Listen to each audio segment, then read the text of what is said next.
The restaurant's fluorescent lights flickered as Masuk wiped down the last table. She didn't notice him at first, standing in the doorway with that look she'd learned to fear over 3 years. Before she could scream, his hand clamped over her mouth. Security footage would later show her being dragged across the parking lot, her feet barely touching the ground. The motel clerk wouldn't remember their faces.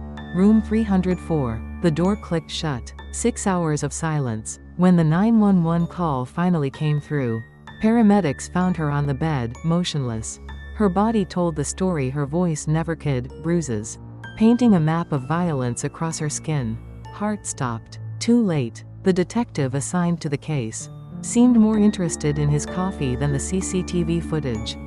Accidental death, he scribbled in his report, ignoring the tracking app that had been installed on her phone for years, monitoring her every move, every conversation, every breath. The first arrest warrant? Denied. But someone was watching. A television producer stumbled upon the case file, saw what the police refused to see. On July 17, 2015, the story aired nationwide. The public erupted. How could they miss the surveillance?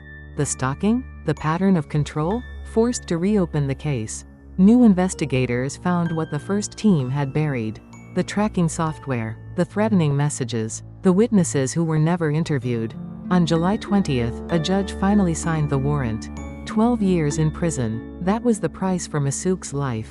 Current status: the perpetrator, convicted in January 2016, is currently serving his 12-year sentence for murder.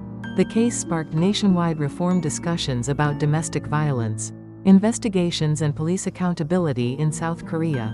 It remains a landmark case, highlighting the failures of initial police response to intimate partner violence, and the critical role of media oversight in the justice system.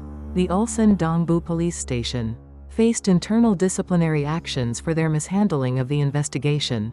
New protocols were implemented requiring mandatory review of digital evidence in suspected domestic violence cases.